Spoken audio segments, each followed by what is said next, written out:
to talk about a little organization me and my partner started.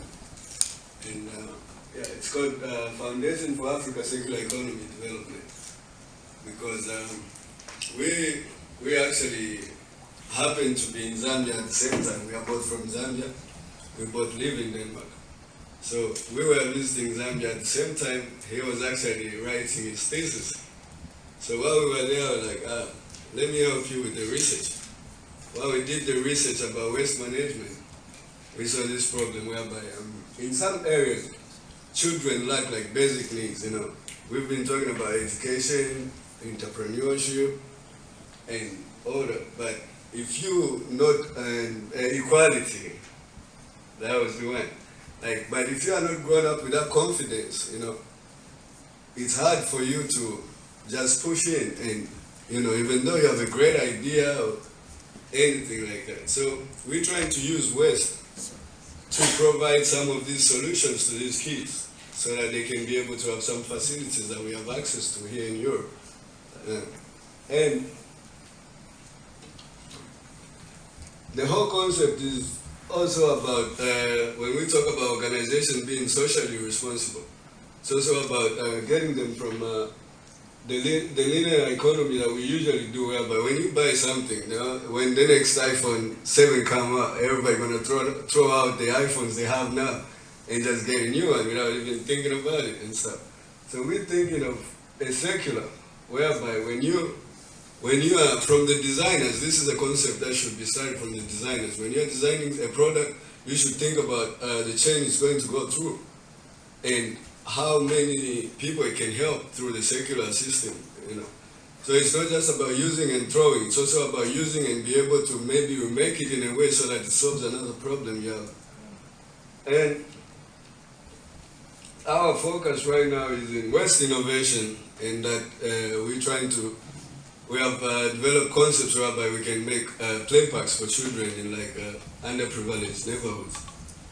And we're also looking at ways we can use some of this waste to produce something that can actually improve the economy in our country. Because what we noticed was like we are so dependent on external factors, whereby if dollar goes up, Zambia bread will go up. Maybe like I experienced last year, like bread going from 5 to 8 within 2 weeks, and I've never experienced that in my life in Denmark, and I've been there for like 14 years. So for me that was amazing. So we're trying to make them to use more locally available resources instead of depending on resources that come from outside, and that's why waste innovation became important to us. And then what we think is very interesting right now is edutainment, because in edutainment we're trying to show young kids, like from nursery to grade 7, be able to show them how to be more self-reliant, you know, how to be able not wait for somebody to come outside and help you. Look around your neighborhood and see whatever you can use to, it's all about providing the need, you know. I have people asking me like, how much does a jumping castle cost in Denmark, you know? And when I give them the price, they're like, whoa, is that much? I'm like, yeah, I will need to buy that to put this up, whatever, you know. But I'm like, what if it's broken? What are you going to do? Are you going to send it back to Denmark and repair it again, you know? Why don't you look around your neighborhood and see something creative you can use? And in Denmark, we see this is not even about Africa. Like, in Denmark, we see, I don't know, I haven't been that much around in Germany. We're trying to do some research tomorrow, like to take some of this evidence to show people there, like, don't look at it like it's waste, you know. In Denmark, they're making electricity from waste, you know. So there is no such thing as waste anymore, you know what I mean? And that's the mentality we're trying to build, and we're trying to come up with concepts that actually proves this. And that's why edutainment has been very important to us. But for us to be able to do this, we need to change the mindset of people. So we started from holding events. We're doing guest lecturing at universities in Denmark, and we're trying to expand that, do some guest lecturing, make people think different about waste, because that's the beginning. Otherwise, nobody's going to, if we make a play park of waste, everybody will just be laughing, they just picked that up from somewhere, you know what I mean? But it's about appreciating what's available to you and not waiting for somebody from outside to help you. And then these are the examples like we took. These are pictures we were actually going around and checking these things out, you know.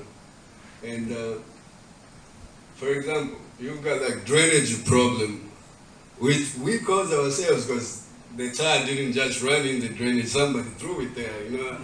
And for it to come out of there, somebody gotta pick it up, and it comes to us who are complaining about the problems and the things that we're lacking. So we can provide them back to the children or anybody who needs it in the society.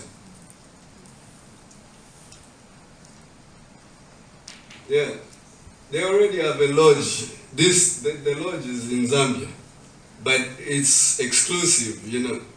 But they're using the tires. This is like a luxury place that people from bad neighborhoods don't have access to. And they're using something as simple as a tire to entertain people who are paying money to go there. So why not use this in neighborhoods where they actually really need it? You know, it won't cost that much to make something like that. Like we have wood over there, it's available. Tires are thrown. So, solution is right around. And this is like part of the concept we're working on right now. Like you can easily make a paper. Because believe me, like you can read many books, but if you don't have that confidence, if you don't have that social ability to be able to connect people to people, then no matter how much you read, you just keep it to yourself, you know. And that's why these events even here is very important. Like we come out here, and when we started, we pretty much been just going around ourselves and trying to figure out.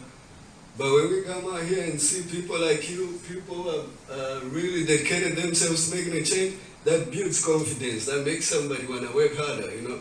That makes somebody want to dream harder. And social places also provide that for children.